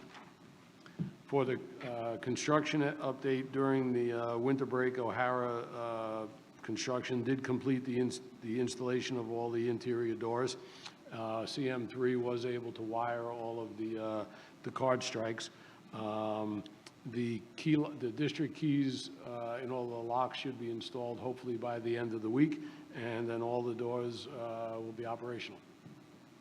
And the one item left, which should happen either during Martin Luther King Day or over the February break, the transaction window at the high school will be installed.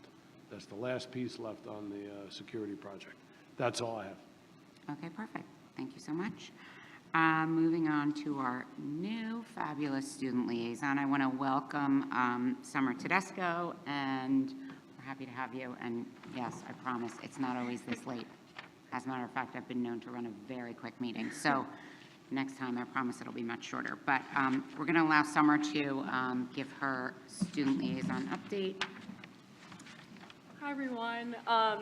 Super excited to be here. I just want to keep this pretty brief, but my name is Summer Tedesco. I'm a junior at Chatham High School. During the school year, I play field hockey in the fall, so this coming fall will be my 4th and final season, which is pretty exciting. I'm also a member of the Links program here at CHS, so I help with like 9th graders and help them adjust to the high school and just kind of be like a friendly face for them. So I'm also a member of St. Pat's Youth Ministry, so we also help 9th and 10th graders like kind of guide them through confirmation. And then over the summer, I lifeguard at Canoebrook right by Short Hills Summit area, so if you ever see me there, feel free to say hi. But basically my role as like Board of Education student representative is just to kind of, again, be like a liaison between the Board of Education and any Chatham High School students. There can definitely be a lot of, miscommunications and, rumors of like crazy administrative stuff going on, so I'm just there to kind of like clear it up. But with that being said, I'm also going to give a report of some activities that are happening at, and just like fun events happening at Chatham High School. So the end of our semester is coming up this Friday on January 17th. The new classes will start on the following Tuesday, the 21st, because we have off for Monday. And then our last day of like the regular semester 1 classes are on the Friday. Ask any high school student and they'll definitely tell you, it's great to see a fresh start in Genesis with the grading, so that's great. We have on Wednesday, January 15th, right here in the auditorium, we have our 8th grade parent curriculum night.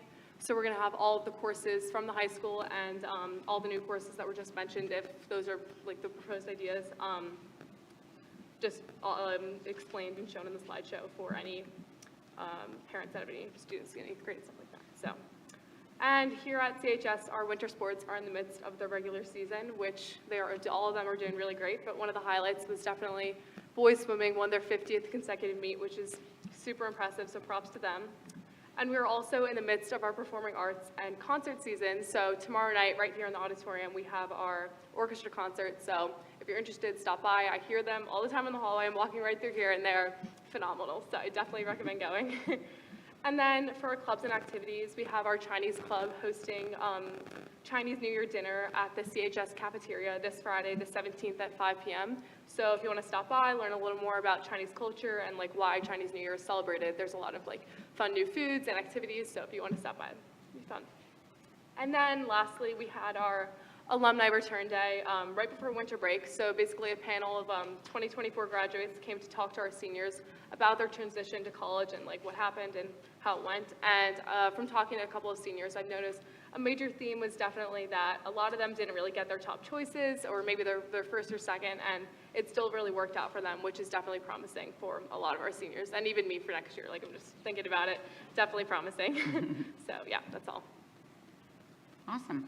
Thank you, Summer. Appreciate it. Moving on to our committee reports. I will take personnel because Ms. Weber is not here. Personnel has not met since our last meeting, and we are currently slated to meet on January 29th. That may or may not change. Not sure yet. Curriculum, Ms. Ross? Yes, we met on December 11th. Pretty much we had a preview of what was presented this evening with the course studies by Mr. Orsini for the middle school, Dr. Walker for the high school, and then of course the overview of the math sequence switch by Mr. Yamamoto, which was gone through in detail. We do not have a meeting in January, but I believe the next one will be in mid-February. And just as Summer mentioned, tomorrow night there will be, for 8th grade families, a presentation here at the high school. Wednesday. It's Wednesday, sorry, I've lost track, at 7 p.m. So I will be there. Thank you. Perfect. I know it feels like you've been here for 2 days, but it's still Monday. Okay, moving on to finance and facilities, Mr. And if you could pass the sheet that is in front of Brad. There's a sheet in front of, on Brad, right in front of Brad's Brad. desk, Oh. Brad's seat, Brad's desk. pretty much.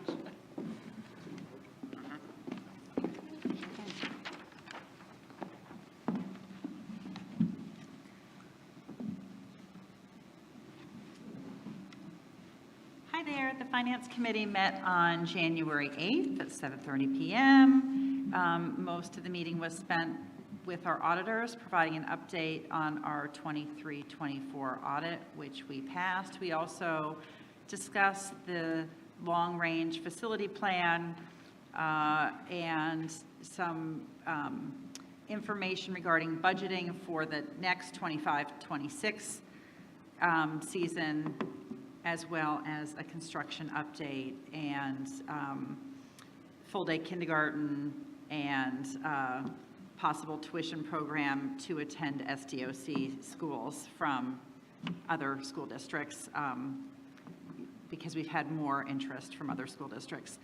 And then lastly, we had an Eagle Scout come to us to ask if they could install 2 Gaga pits to help out at the middle school, which would be great for 5th graders. So we were wholeheartedly in favor of that and awaiting board approval on this Eagle Scout project. Perfect. Thank you. And for policy and planning, Mr. Ryan? Policy and planning met on the 8th, but I'm also going to defer to Ms. Allen. I was not in attendance due to travel. So, Ms. Yes, Allen. the policy meeting was on January 8th as well. We had 2 residency requests. So we discussed requests for families that were either moving mid-year or moving to a different location mid-year, and our policy around having tuition-paying students after the move, and confirmation of the district's policies regarding residence requests. We also reviewed all the program of study changes that impacted policy, which you heard tonight regarding the change to the sports exemptions and the online courses.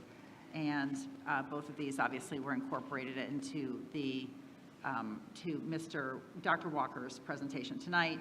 And Dr. Sortino also went through the suicide prevention policy updates with us. We had some minor alterations to that for students that are at risk, and those are on the agenda to be voted on tonight as well.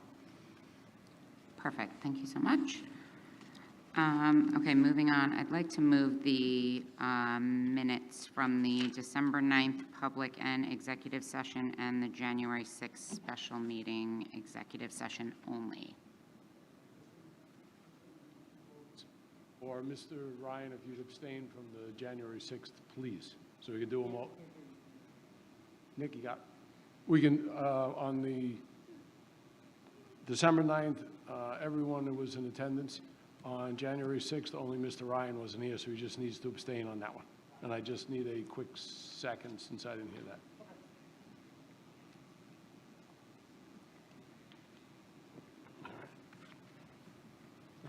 All right. The January, I'm going to ask for 2 votes, first on the December 9th and then the second on the January 6th. Ms. Ross? Yes. Ms. Allen? Yes. Mr. Del Sandro? Yes. Ms. Peck? Abstain. Mr. Ryan? Yes. All right. Dr. Zhang? Yes. And Ms. Ciccarelli? Yes. All right. 12-9 passes 7-0. I'm sorry, 6-0-1, and 1-6 passes 5-0-2. Okay, perfect. Thank you so much.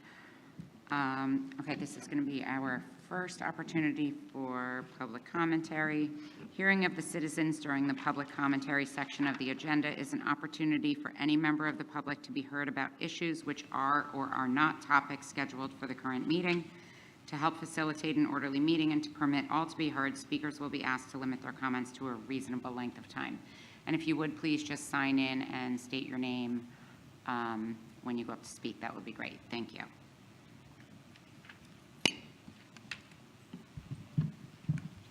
Good evening. I'm Kristen Crawford. I am the principal of Milton Avenue School.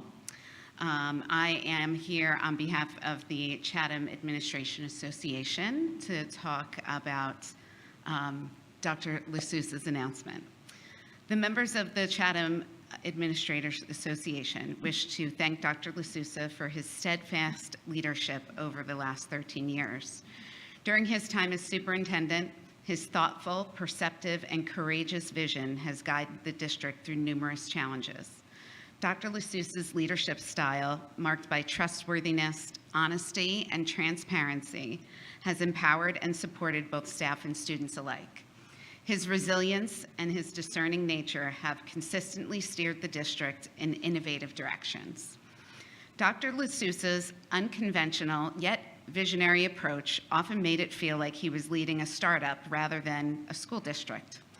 He introduced practices like mindfulness and meditation retreats for a leadership team, and he even played heavy metal songs to inspire us to make school a place where kids want to be. Mike took bold steps, such as starting a school year with a Holocaust survivor's impactful presentation as an inspiration to foster deep human connections within education. He prioritized work-life balance, which he once referred to as the SDOC flux capacitor at an administrative retreat. Mike emphasizes mental health and true productivity, not merely for test scores, but to enrich the lives of educators and students. His proactive foresight in addressing challenges like masking and remote schooling at least 2 months before a global pandemic highlights his forward-thinking nature. I will close by using Dr. LaSousa's own words from his TEDx speech to express how many of us will feel his absence from the SDOC. Incrementally, we will move forward and do the work that he knows we are capable of. As an administrative team, we will make progress over time. We will have our share of growing pains as we get used to working with a new leader, but we will all have gratitude for having the chance to work with him. We wish him all the best in his newest challenge. Thank you, Mike.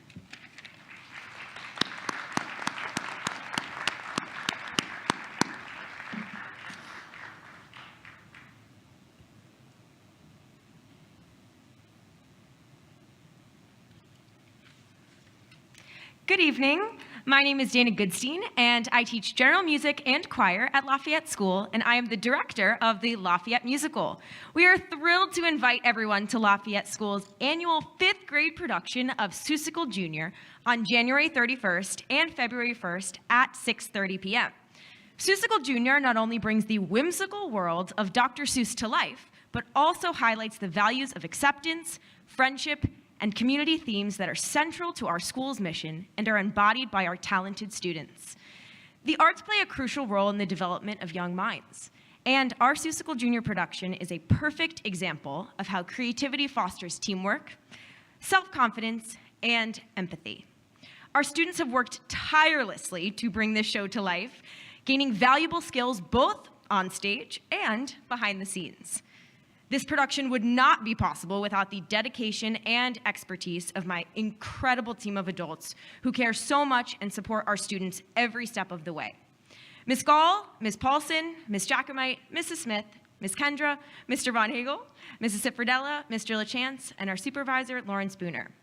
It would also be remiss if I did not mention the unwavering support of our amazing principal, Cheryl Russo, who has been a huge advocate for this program over the past few years. Our team's commitment to nurturing the talents of students and creating a welcoming, collaborative environment makes this program truly something special. As we look towards the future and the ongoing reconfiguration of our school, we're so excited about the potential for this program and our entire arts program to continue to grow and evolve. We hope to expand to reach and impact even more performing arts offerings, ensuring that this show remains a central part of our 5th grade students' educational experience. We would be honored if the board would join us for the show this year so that you can see firsthand the powerful impact of the arts on our spectacular students. I will say, though, that we sold $8,000 worth of tickets in the first 3 hours, so get them soon. Plus, if nothing else, you may even see a special guest Lafayette staff member dressed as the Grinch. And I will add as my last point that if those of you who do not know, I think the real reason why Dr. LaSousa is leaving us is because I asked him to be a part of the show a few years ago, and he said, I owe you, but I guess we're not going to get that. That's okay. Thank you.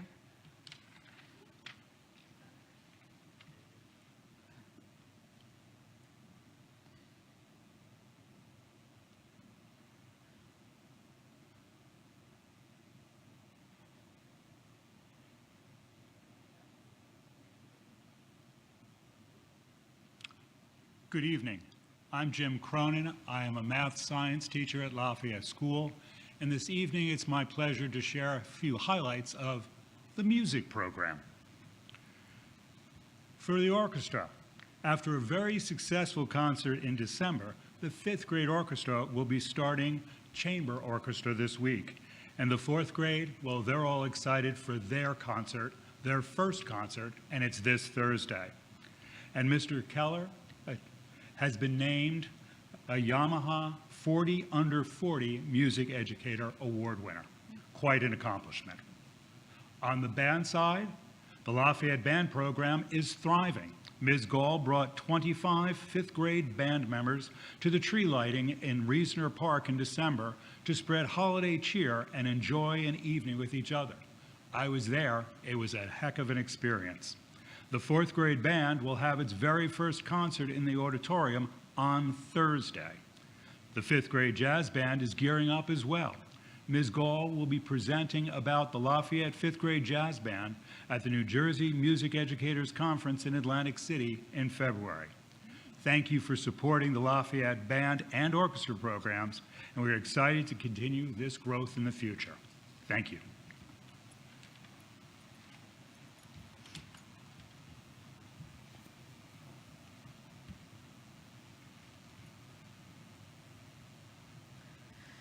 Good evening, everyone. My name is Chris Niger. I am a 4th grade language arts teacher from Lafayette. I'm going to keep this very brief.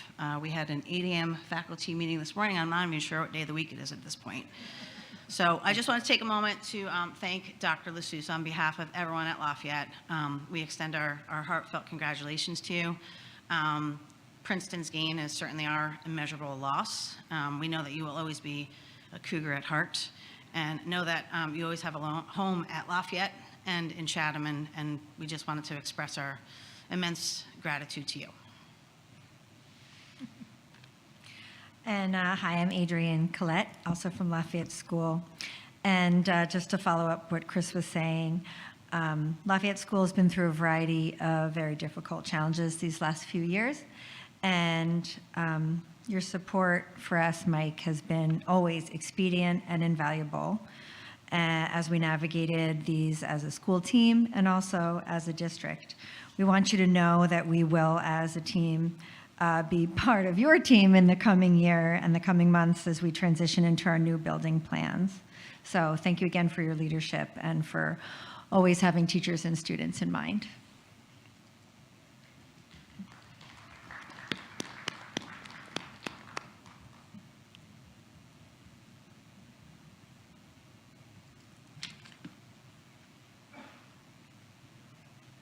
Good evening. My name is Stuart Carr from 3 Crestwood Drive in Chatham Township. 3 items tonight, all non-academic, so stay away from that stuff.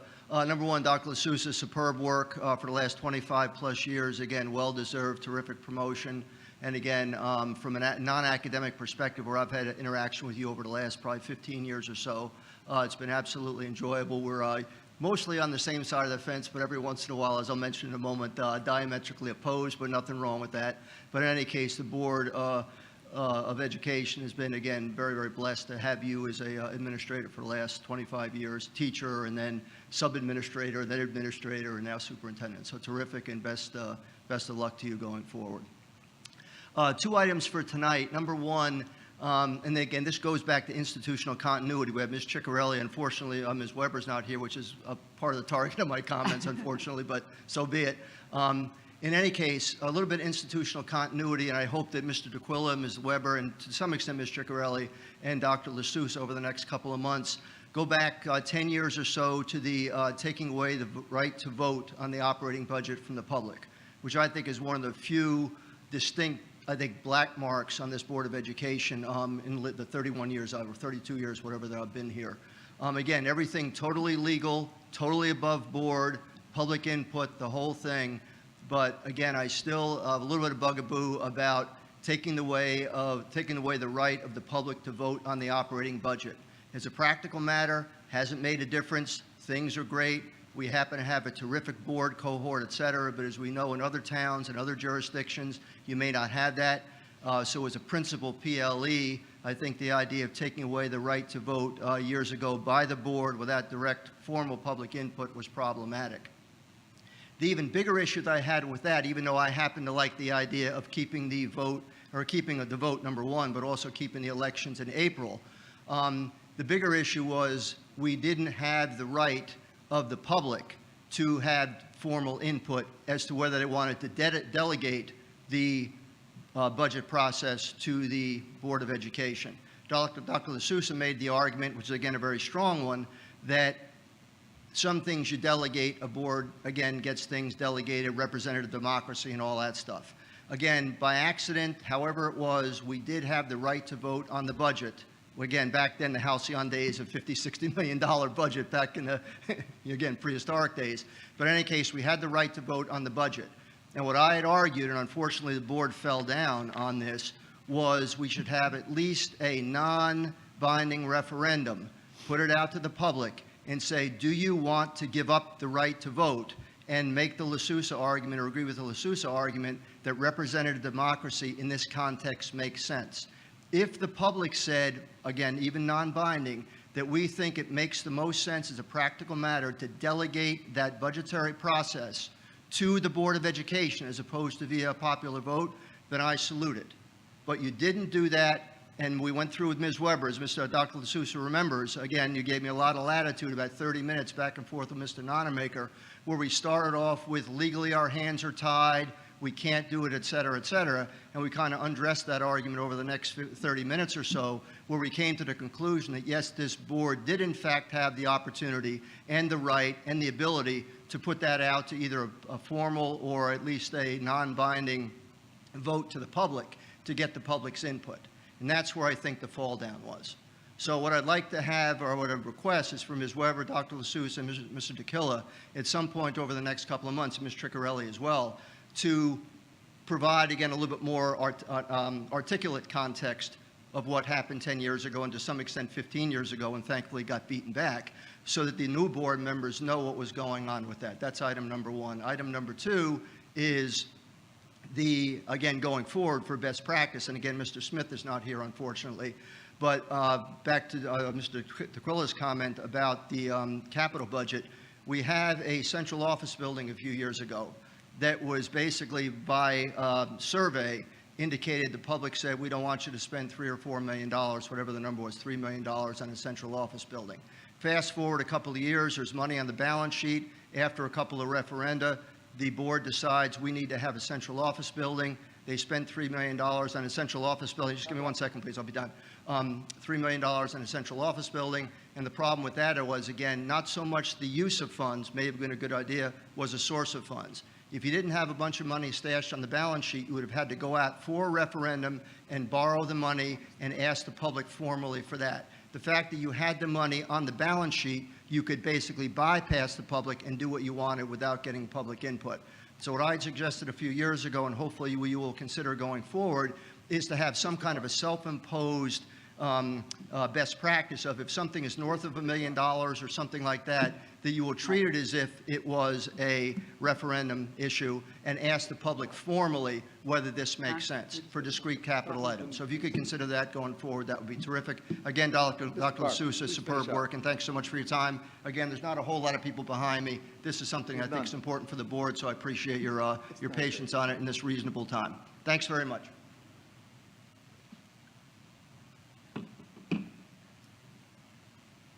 Okay, I'm going to close this first portion of the public commentary. Thank you to all the staff that came out tonight. Everyone get home safely. I'll let them depart, and then we will move on to our regular agenda.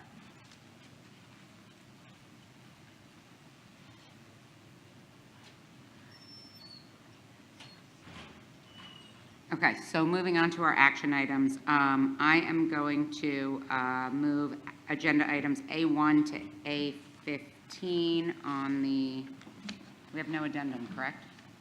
No addendum. Okay. A1 to A15 on the regular agenda, please. Mr. Del Sandro seconded.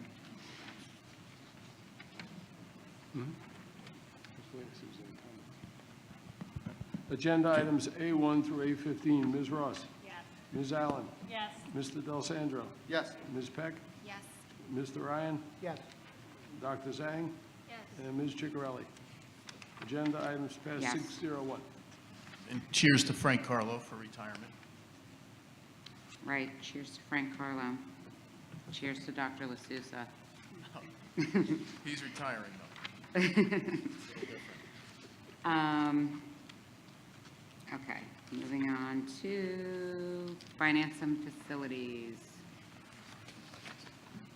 Do you want to move it? Okay, I want to move action item B1 to B12.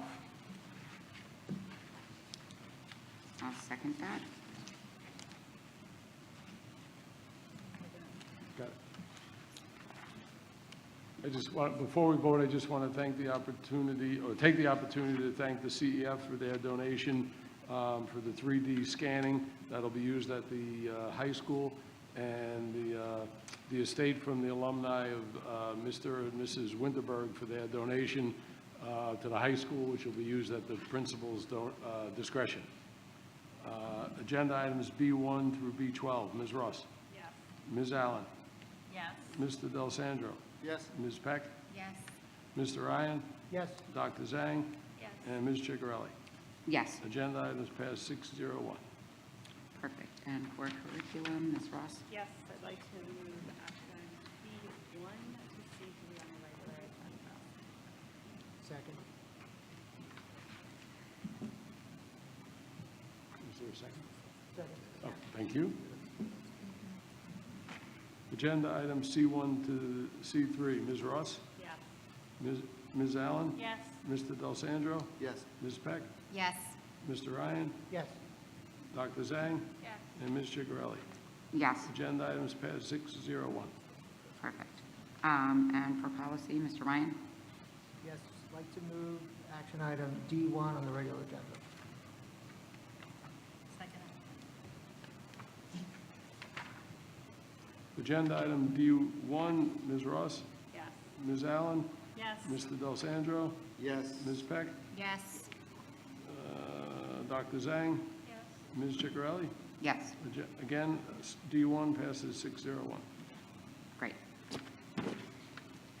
Okay, moving on to board business. Does anybody have anything else that they want to discuss tonight that we have not already discussed? Anything? Okay, perfect. It's now our second opportunity for public commentary. Same rules apply.